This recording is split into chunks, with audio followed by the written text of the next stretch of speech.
जीवमजीवं तपं जड़वरवसहेण जेरणे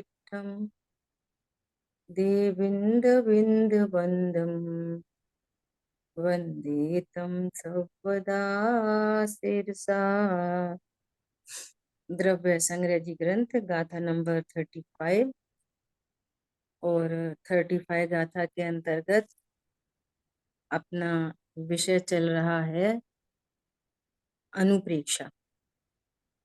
यहाँ भाव संवर तत्व की चर्चा चल रही है और व्रत मतलब संवर तत्व, समिति मतलब संवर तत्व, गुप्ति मतलब संवर तत्व, धर्म मतलब संवर तत्व।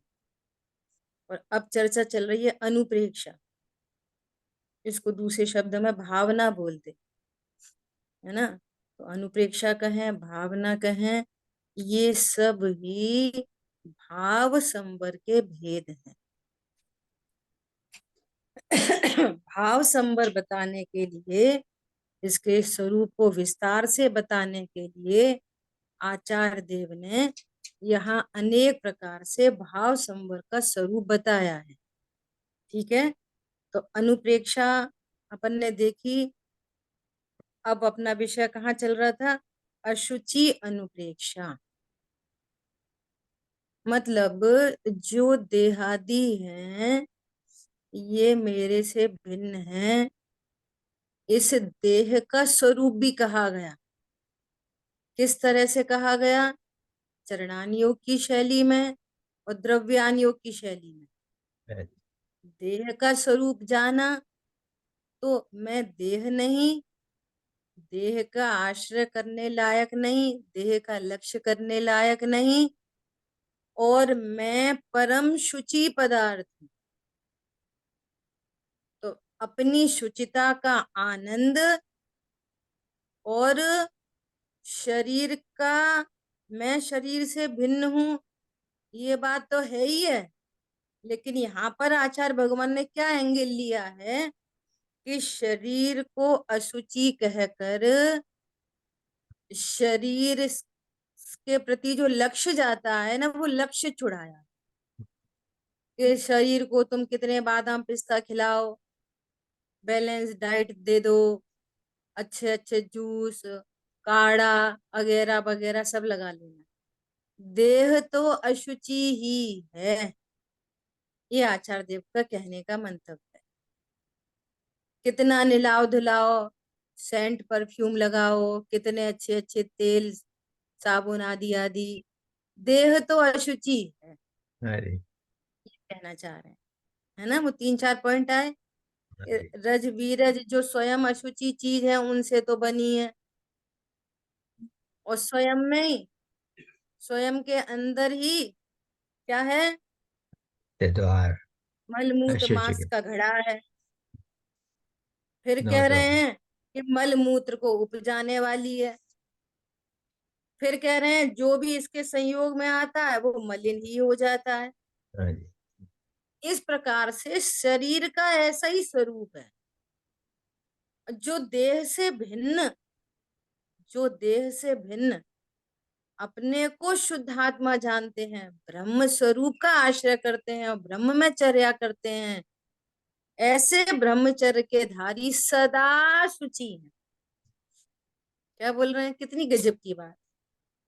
ऐसे अंतरंग में जो परिणतियां हैं, शुद्ध शुचि आत्मा के आश्रय से जो परम पवित्र ये जो परिणति उत्पन्न हुई है सम्यक दर्शन ज्ञान चारित्र की, अब ये शुचि वस्तु और उसके आश्रय से प्रकट होने वाली शुचि पर्याय और देह का लक्ष्य छूटा, तो जिस देह में ऐसी पर्याय हैं, तो उस देह को भी शुचि कह दिया। समझ आ गई बात? बात है। एक मिनट होल्ड करना है। हाँ जी।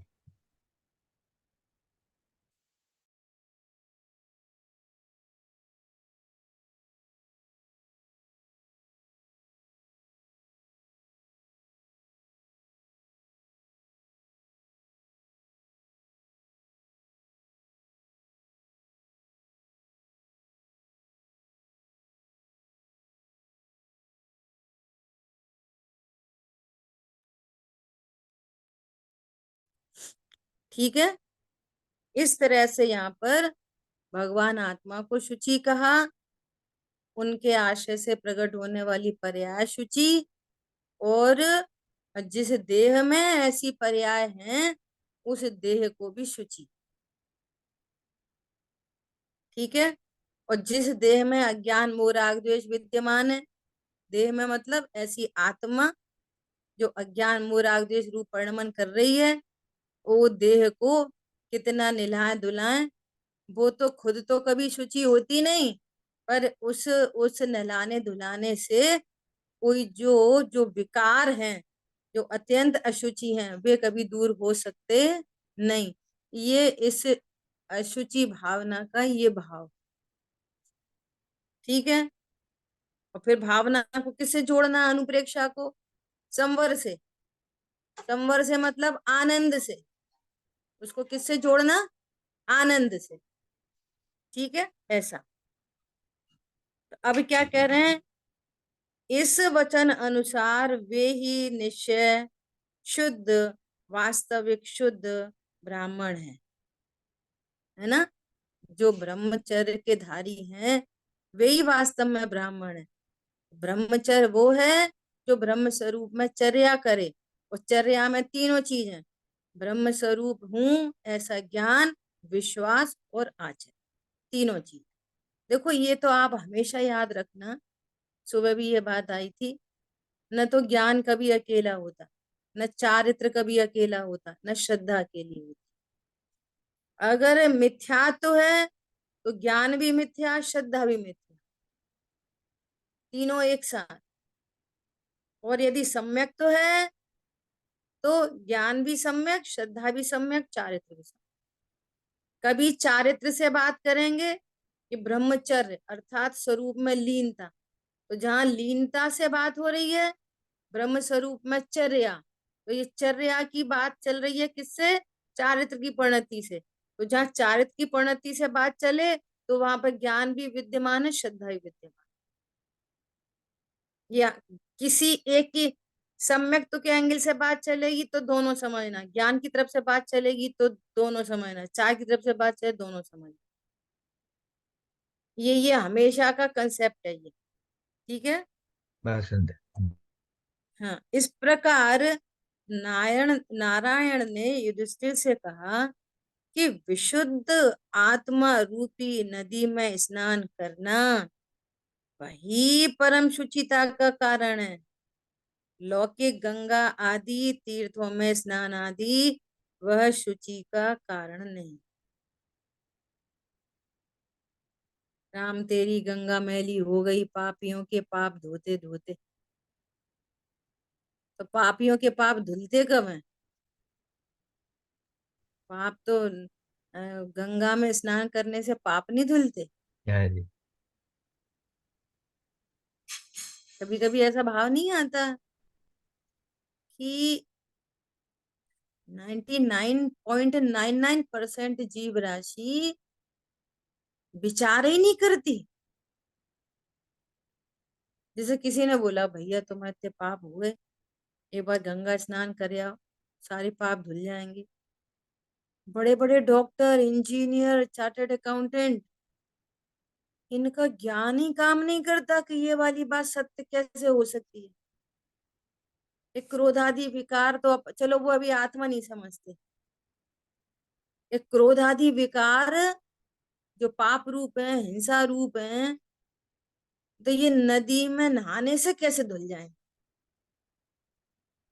विचार करो, इधर अपन उनको बोलते हैं इंटेलिजेंट, बहुत इंटेलिजेंट है भैया, बहुत बड़ा सीए है, हमारे शहर का सबसे बड़ा सीए। और जिन शासन कहता है ये सबसे बड़ा डफर आदमी, जिसको ये दिव्य ज्ञान नहीं है वो एकदम बुद्धू है, मूड, जिसको यहाँ पे भाषा में बोलते हैं मूड। मूर्खता में कुछ समझ नहीं आती, हित समझ में ही नहीं आता एकदम कि हित किस में है वो क्या है, और ये कैसे हो सकता है। आप विचार करो। ये ब्लाइंड फेथ है ना बहुत। हम्म। देवी देवता में जो मानते हैं, हवन में, इसमें वो सब ब्लाइंड फेथ से मानते हैं। उनको ज्ञान नहीं है कुछ। हम्म। किसे मानते हैं? लाइन क्या क्या शब्द बोल रहे हैं आप? Blind. Blind, okay. Blind faith. कोई ब्लाइंड मतलब मूड। हाँ वो। ब्लाइंड मतलब मूड। आंखों का अंधा नहीं, ज्ञान से अंधा है, वो ज्ञान मूड के है। अंधे को ब्लाइंड फेथ कहते हैं ना, अपन ज्ञान से जो अंधा है वो बस ब्लाइंड फेथ बस। कहलाता ब्लाइंड फेथ मतलब विपरीत विश्वास, अंधी श्रद्धा, अंधी होती है ना, अंध श्रद्धालु, ऐसा ब्लाइंड फेथ। अंधश्रद्धा, कुछ होश ही नहीं कि ये इसकी पॉसिबिलिटी कैसे है, ये कैसे पॉसिबल हो सकता है। ये विचार करो कि ये क्रोध उत्पन्न क्यों हो रहा है। तो जब ये पता चलेगा क्रोध क्यों उत्पन्न हो रहा है, तो उसका ओपोजिट चाहिए ना। भाई अंधेरा क्यों हो रहा है, ये पता चला, तो उसका अपोजिट चाहिए प्रकाश। ऐसा, ये है पूरा लॉजिकल, ऐसा है ना। तो क्या कह रहे हैं, लौकिक गंगा आदि तीर्थों में स्नान आदि व शुचि का कारण नहीं है।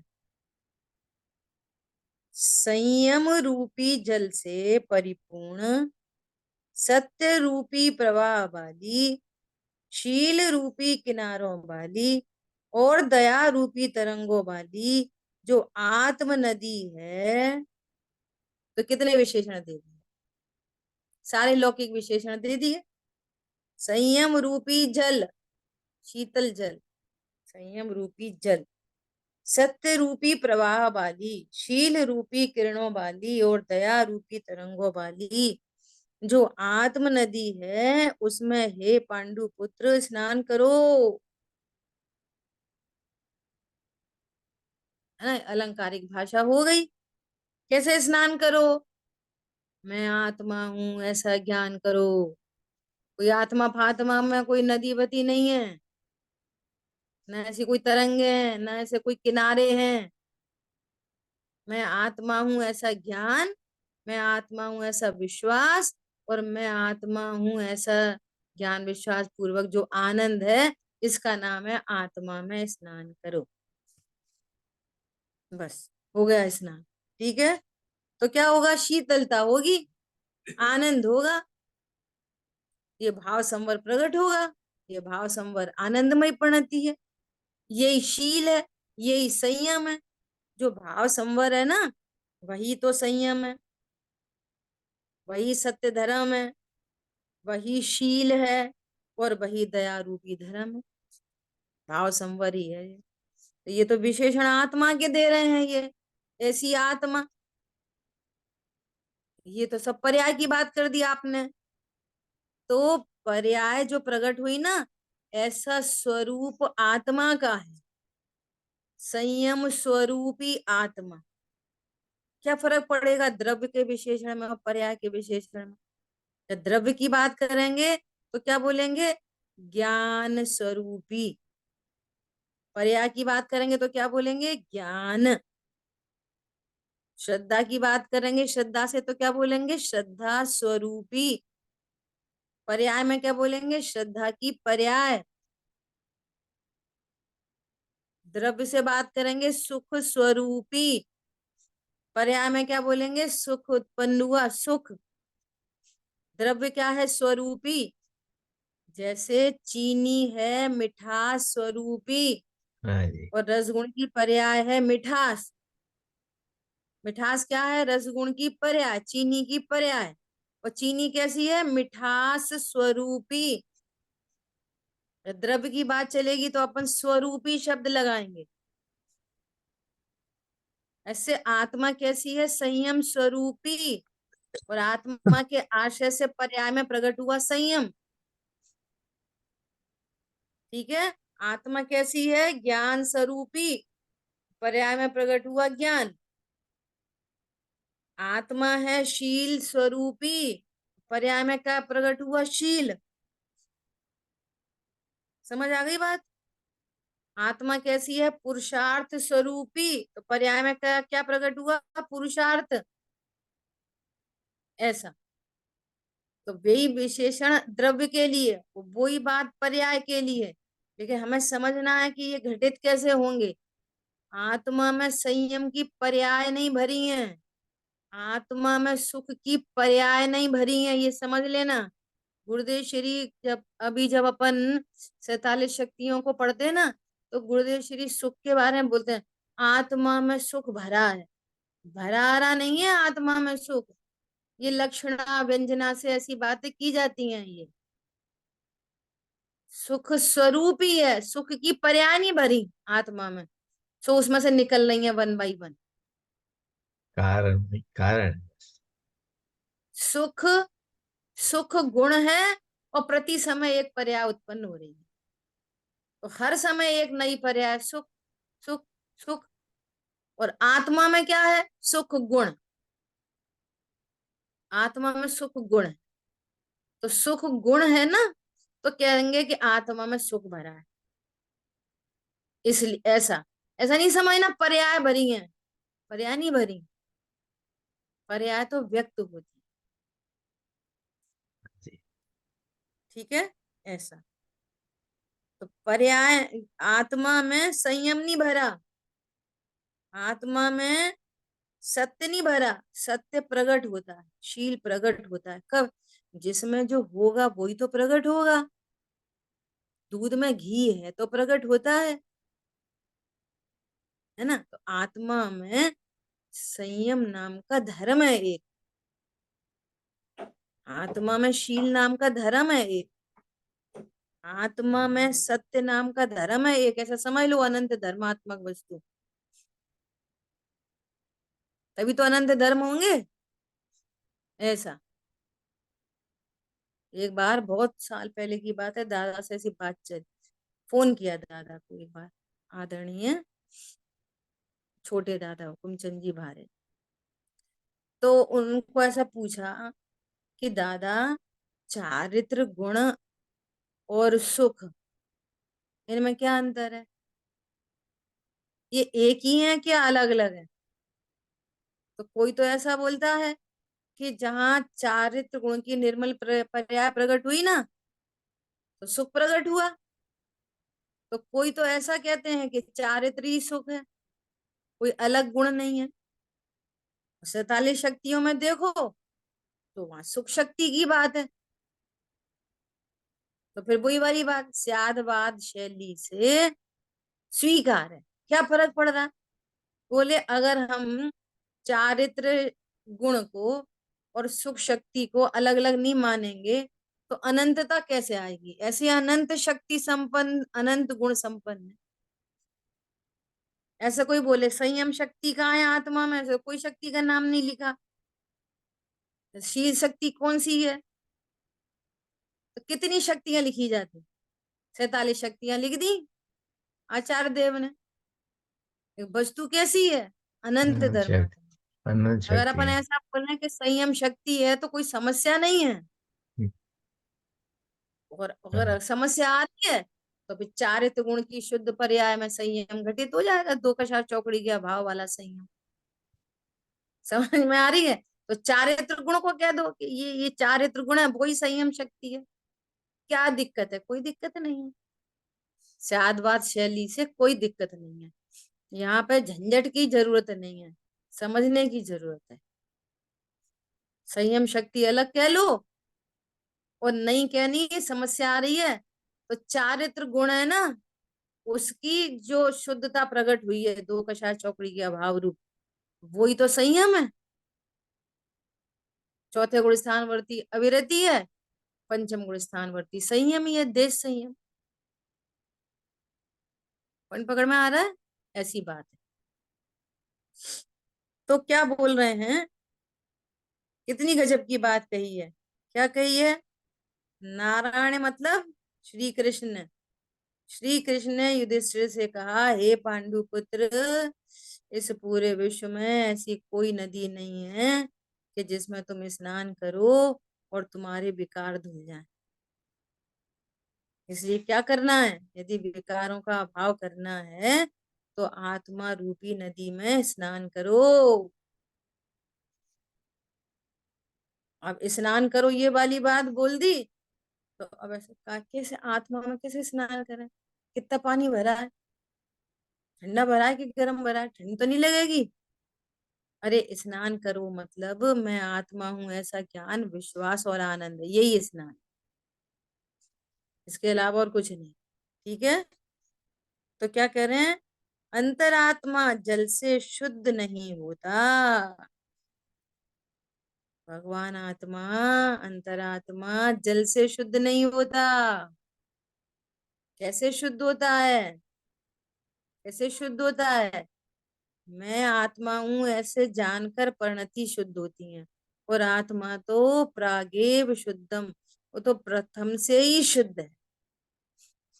ये ऐसे शुद्ध है कि राम तेरी गंगा मैली हो गई, पापियों के पाप धोते धोते, वो वाली गंगा तो मैली हो जाए एक बार को, परंतु ये आत्म गंगा ऐसी है कि कितना भी विकार उत्पन्न हो, कितने भी संयोग हो, ये आत्म गंगा तो कभी मैली न हुई, न थी और न कभी होगी।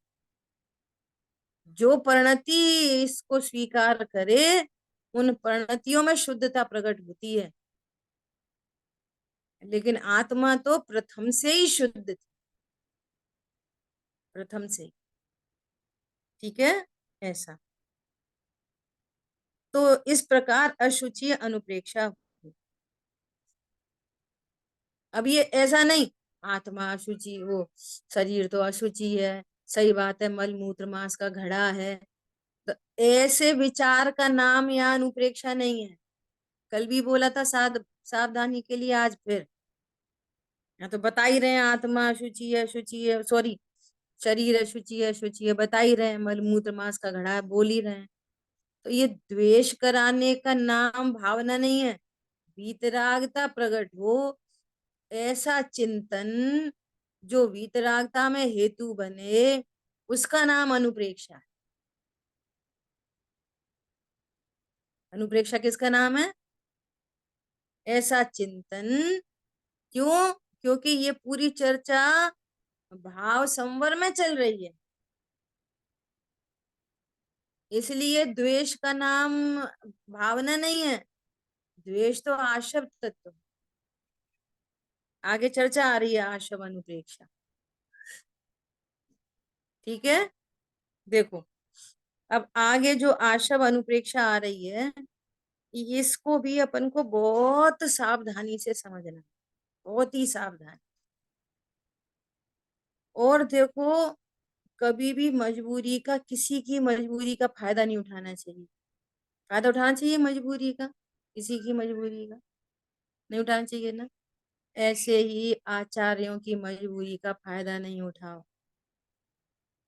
आत्मा अमूर्तिक है, आत्मा के गुण अमूर्तिक हैं, आत्मा की पर्याय अमूर्तिक हैं, आत्मा की अशुद्ध पर्याय, विकारी पर्याय भी अमूर्तिक है, और शुद्ध पर्याय भी अमूर्तिक है।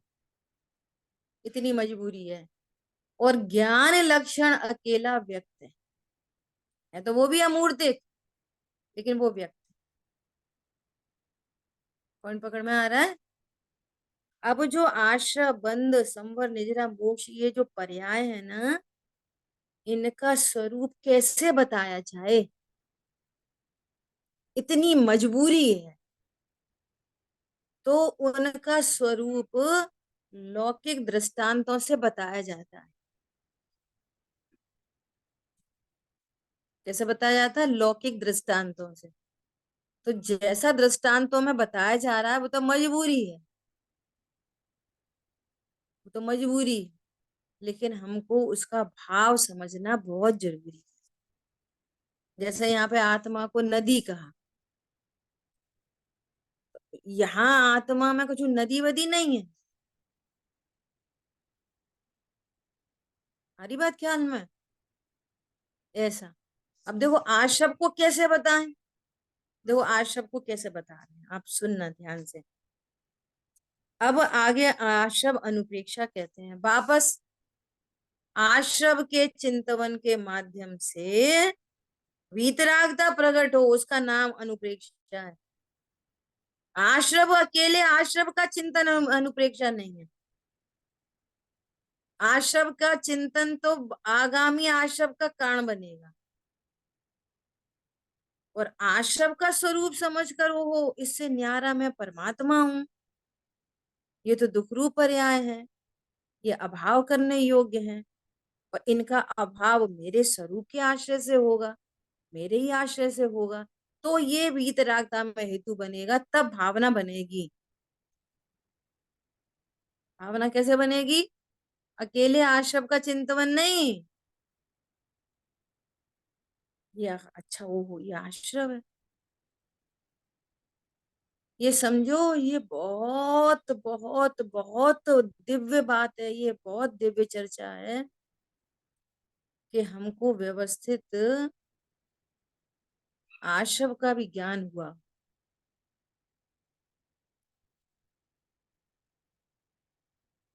समझ में आ रही है? सब लोग वैसे बैठ के आपस में घर में बहुत मस्ती की चर्चा चल रही है, सब एक दूसरे से प्रेम से बात कर रहे हैं। बाहर का भी कोई आके देखे, अरे वाह, इनके घर में तो कितना प्रेम है, कितने अच्छे से रहते हैं ये लोग। और पर के ही बेकल, पर की ही तारीफ, पर की ही निंदा, तो उसकी बातें, समाज की बातें, क्या कहना चाहिए, देश विदेश की बातें, सरकार की बातें, मौसम की बातें। बोलो किसको पता चल रहा है कि ये आश्रम है? समझ में आ रही बात? क्या ये सब अब ये क्या विचार करता, उल्टी रास्ता सुनना, उल्टी तो बातें भी नहीं करें। ये बहुत जबरदस्त करता बुद्धि का जहर है, ये मिथ्यात्व। हाँ जी, पूरा मिथ्या। ये बात ही नहीं चल रही, करें कि नहीं करें, ये पहचान करो कि ये जो भाव है हो रहे हैं ना, ये सेंसलेस है, हाँ, इनकी निरर्थकता समझो। और ये मेरे लिए दुख रूप है, ये आश्रव कहा है भगवान ने इसको, बहुत सुंदर। आगामी बंध के हेतु हैं ये, तो हम कछु नहीं बोले। If wealth is lost, nothing is Nothing is lost, lost. Nothing is lost.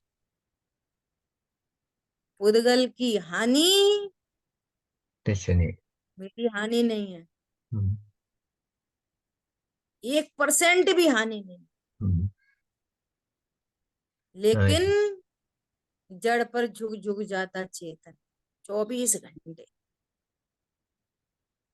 समझ में आ रही बात? हम्म, उदगल की हानि मेरी हानि नहीं है। हाँ जी। धन जाता हो, जाए। भले जाए, लेकिन परिणाम नहीं जाए। क्या बोला? एक क्षण को भी मुझे ऐसा भरोसा नहीं आए कि ये धन की हानि से मेरी कोई हानि हो गई। हाँ जी, बहुत सुंदर। मेरी क्या हानि हुई? मेरे द्रव्य में, गुण में, पर्याय में कुछ नहीं हुआ। क्या हानि हुई? बोलो। लेकिन हाँ, जो पर्याय, जो परिणाम उधर जाता है ना, ऐसा ये हानि कर दी, ये नुकसान हो गया, ये जो परिणाम जा रहा है ना, अच्छा। ये इसको जानो, ये आशव तत्व है, बहुत बड़ा आशय। ये आशव तत्व है। है। ये आचार्य भगवान कह रहे हैं, सुन, तेरा जो आत्मा रूपी जहाज है ना, ये रत्नों से भरा है। किससे भरा है? अमूल्य रत्नों रत्नों से। से भरा है, रत्नों से, रत्नों से भरा है, अनंत गुणों से भरा है, अनंत शक्तियों से भरा है। और ऐसे ऐसे रत्नों से भरे जहाज को मैं, बोलो हम कितनी लापरवाही करेंगे कि उसमें छेद है, वो तो क्या है, चलता है, इतना छेद तो चलता है। बिल्कुल नहीं करेंगे। पागल, तेरा समुद्र पूरा डूब जाएगा, हाँ जी। तेरा जहाज, सॉरी, तेरा जहाज पूरा रत्नों से भरा जहाज डूब रहा है। ऐसे ही ये रत्नत्रय स्वरूपी, रत्नत्रय भरे नहीं है वापस, अनंत गुण स्वरूपी, जिसमें रत्नत्रय प्रकट करने की शक्ति है, ऐसे अनंत गुणों का धारी आत्मा है ना, ऐसा आत्मा रूपी जहाज। और ये तो फालतू एकदम सेंसलेस, उसका मैं छेद कर रखा है, और खुद ही अपने जहाज को संसार समुद्र में डुबाने तैयार है। और फिर कोई ऐसा कहे कि भैया तुम क्या कर रहे हो, ये इसमें इस छेद को बंद कर लो। कितना पानी आ रहा है, मालूम है कितना पानी आ रहा है, डूब जाएगा। तो उसको ऐसा समझे कि ये मेरा बहुत बड़ा अहितकारी है। कौन है ये कैसा पागल है, मुझे डूबने से बचा रहा है। डूबने देना, डूबने दे, डूबने दे, देख कितना मजा आ रहा है, डूबने दे, डूब जान दो, तुमको क्या है, हम ही तो डूब रहे हैं ना, तुम अपने को बचा लो, चलो चलो। समझ में आ रही है बात? कहने की कथा है। बोलो, आप कल्पना करो। अच्छा, अब पूछो, आशब तो जानते हो, जानते हो, हाँ जानते हैं। आत्मा में अज्ञान मूढ़ देश का उत्पन्न होना आश्रव है। आशब का स्वरूप पता है क्या? हाँ, दुख रूप है। तो अब क्या करें ऐसे नाम और परिभाषा का, क्या करें ऐसे नाम का और परिभाषा का, क्या करें बोलो, कुछ बनेगी अब इससे एक बात? ज्ञान में बता रहे होंगे तब बने। LKG UKG नर्सरी के लेवल से बोल देंगे, अरे वाह इनको तो आज सबकी नाम पता है, परिभाषा पता है। जब वो छोटी सीबी को अपन ऐसे शाबाशी देते रहते, बस ऐसी काम है ये तो। देखो कितनी बड़ी बात कह रहे हैं, समुद्र में छिद्र युक्त नाव की भांति यह जीव इंद्रियादि आश्रवों से, इंद्रिय आदि आदि लगा है ना, इंद्रिया आश्रव नहीं है, इंद्रियों का लक्ष्य करके जो भाव उत्पन्न होते हैं ना, उसका नाम आश्रव है। रसना इंद्री का लक्ष्य करके जो चखने का भाव है ना, ये आश्रव। तो हम चखें कि नहीं चखें, चखने है नहीं, तुम जानो ये आश्रव भाव है, चख ये बंद सकता का तो हेतु है, नहीं। ये समझो इसको, इस बात को समझो। ज्यों का त्यों जानने की बात है, किसी को हटाने मिलाने की तो बात ही नहीं है। परिचय करो, अभी तुमको ये परिचय में नहीं आ पा रही बात कि ये आश्रव है, ये जो भाव उत्पन्न हुआ ना, अभी ये परिचय ही नहीं कर पा रहे हैं, ये आश्रव है, ये दुख रूप है। आश्रव को आश्रव जानना है बस, न कम करना है। तो बोले नहीं कोई से, तो कोई चखे नहीं, छुए नहीं, खाए नहीं, पिए, ये मैटर ही नहीं चल रहा। मैटर क्या है? जब आश्रव को आश्रव जानोगे, आश्रव का नेचर दुख रूप जानोगे, आश्रव को ये जानोगे कि ये छिद्र युक्त नाव की भांति है, ये मुझे संसार में डुबा देगा, हे को हे जानेंगे, तो सहज पने आत्म भावना बन जाएगी, तब ये आश्रव अनुप्रेक्षा हो जाएगी। क्या बोला? जब आप विचार करोगे, वो ये तो आश्रव है, ये तो दुख रूप है, तुमको दुख चाहिए या नहीं चाहिए, तो अपने आप उन परिणामों में हीनता आएगी नेचुरलिटी से। और यदि आप उसको आश्रम नहीं जानोगे, तो वे तो अनादि से बड़े चले चले आ रहे हैं, तो वो चलते रहेंगे एज इट इज। समझ में आई बात? देखो क्या बोल रहे हैं, समुद्र में छिद्र युक्त नाव की भांति यह जीव इंद्रियादि आश्रवों से संसार रूपी सागर में पड़ता है।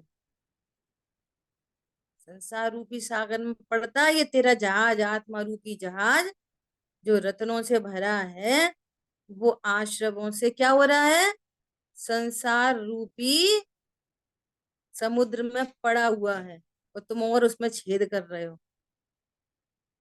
संघी पंचेंद्री पना मिला, सो संघी पंचेंद्री पना इस छेद को बंद करने के लिए मिला है अकेला। ना पूजा करने मिला, ना पाठ करने मिला, ना दया करने मिला, ना दान करने मिला, क्योंकि ये तो सभी आश्रम है। समझ में आ रही है बात? किस लिए मिला है? कि मेरे जहाज का छेद बंद हो जाए। और सुनना, दया दान पूजा पाठ तो जिसको समझ नहीं है ना, वो तो इसको आज सब समझ में आ जाते हैं। लेकिन खाने पीने उठने बैठने लड़ने झगड़ने फालतू इधर की बातें उधर की बातें, इसका ध्यान उसका ध्यान, एकदम सेंसलेस कचरा पट्टी, वो आज सब समझ में नहीं आता। जब शुभ आश्रम को हे कह रहे हैं, शुभ आश्रम को बंद का कारण कह रहे हैं, तो ये पाप भाव तो पहले ही अंडरस्टूड है। सो ये झट्टे से बोलता है पूजा पाठ दया दान तो आश्रम है। ये तुम्हारी सेंसलेस, ये तुम्हारी परिचर्चा, ये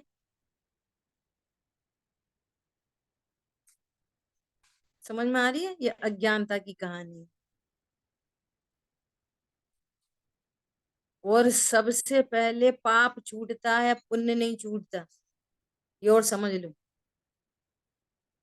पुण्य नहीं छूटता, पुण्य तो और बढ़ता हुआ होता है।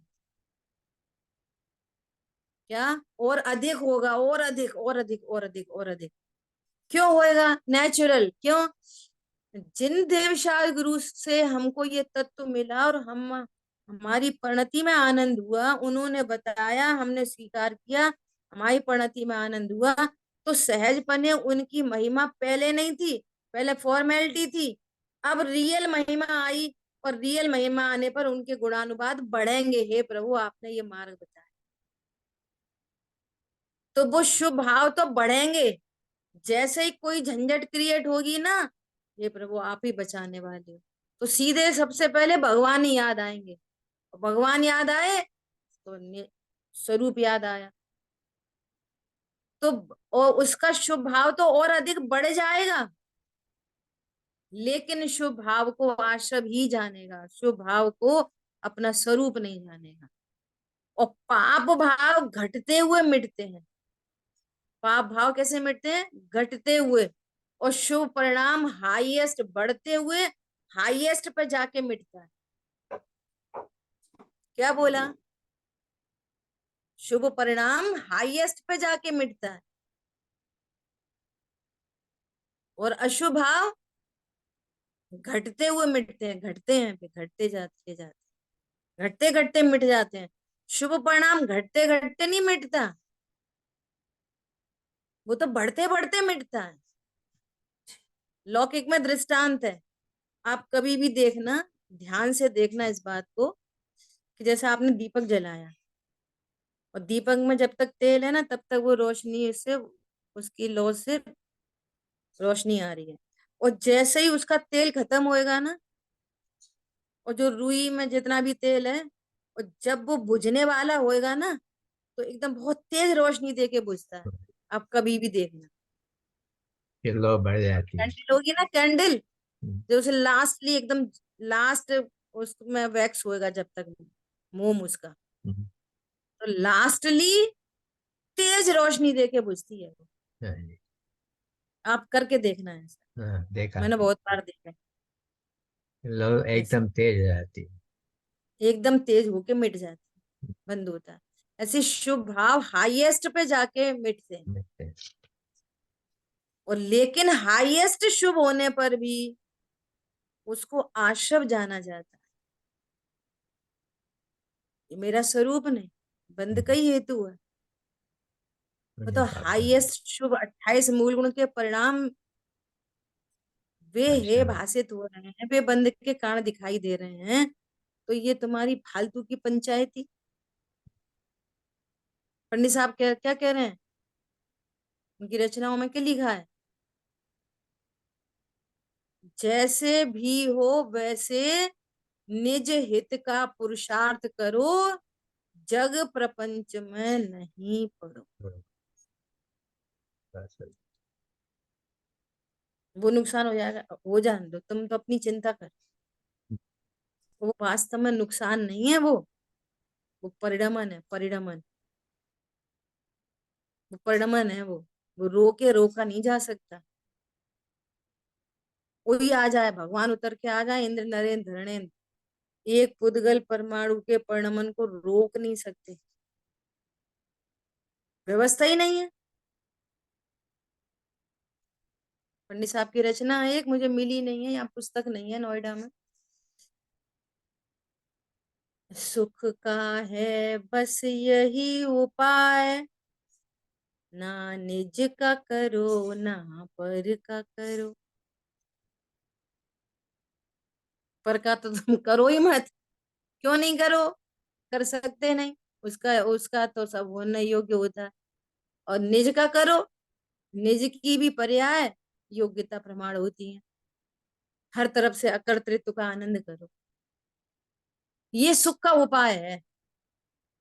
हम तो ऐसे कर लेंगे तो फिर हम वैसे कर लेंगे, फिर उन्हें सुधार देंगे, फिर उन्हें बिगाड़ देंगे, फिर ना निज का करो ना पर का करो। जिन भक्ति सिंधु में है ये वाली रचना। ठीक है, देखो कितनी गजब की बात है। क्या कह रहे हैं? मेरे पास है शायद, अगर चाहिए तो। अ, हाँ, देखना उसको, है है शायद। ना। इंद्रियादि आश्रवों से संसार रूपी सागर में पड़ता है, यह वार्तिक है। वार्तिक मतलब ये विस्तार है, ये टीका है। अतीन्द्रिय स्वशुद्धात्म संवेदन से विलक्षण। देखो, अतीन्द्रिय, मैं अतीन्द्रिय हूँ, स्वशुद्धात्मा, शुद्धात्म संवेदन से विलक्षण, भिन्न लक्षण वाली ये इंद्रिय। मैं कैसा हूं? अतीन्द्रिय। मेरे गुण अतीन्द्रिय, मेरी पर्याय अतीन्द्रिय, विकार भी अतीन्द्रिय, क्रोध भी अतीन्द्रिय, हिंसा भी अतीन्द्रिय है। समझ में आ रही है? पहले चर्चा हो चुकी बहुत। न क्रोध में कोई स्पर्श है, न गंध है, न वर्ण है, अतीन्द्रिय है क्रोध, है ना। उससे विलक्षण मतलब भिन्न लक्षण वाली ये स्पर्शन रसना घ्राण चक्षु और कर्ण, ये पांच इंद्रियां हैं। परम उपशम मूर्ति परमात्म स्वभाव को क्षोभ उत्पन्न करने वाले क्रोध मान माया और लोभ, ये चार कषाय कहलाते हैं। क्या कह रहे हैं? ऐसी उपशम मूर्ति, शांत मूर्ति, भगवान मूर्ति, शीतलता की मूर्ति, इसमें इंद्रियों का, इंद्रिया खुद इट सेल्फ नहीं, जो ज्ञान इंद्रियों का लक्ष्य करता है, तो ये क्रोध मान माया लोभ ऐसी कषाय उत्पन्न होती है। ये क्रोध मान माया लोभ आश्रव हैं। क्रोध मान माया लोभ क्या है? आश्रव है।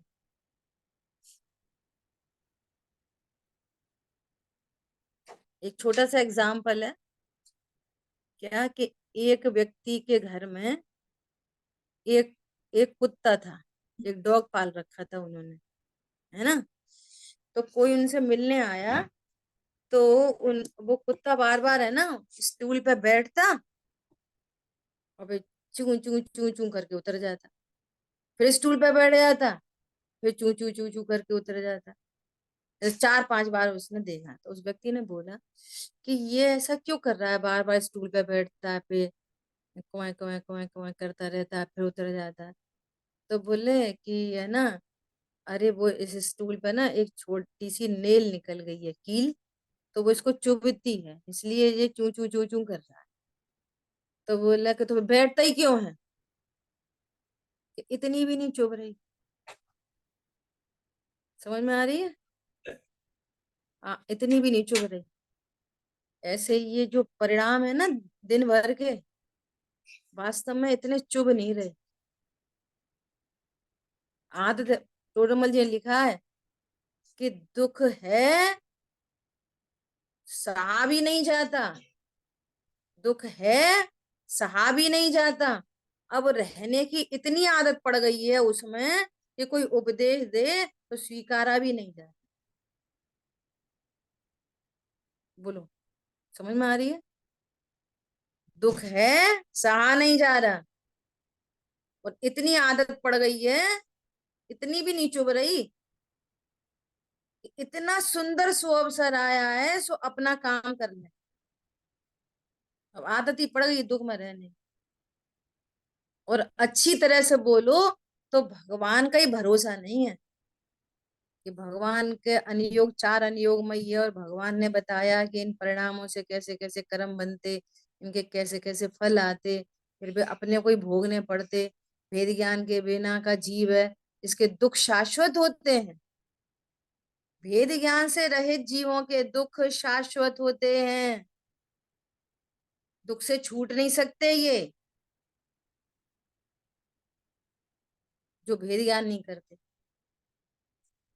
आशा और भेद ज्ञान कितनी सी चीज है, इतनी सी चीज है कि ये आज सबसे भिन्न में परमात्मा, इतनी सी चीज है बस। समझ आई बात?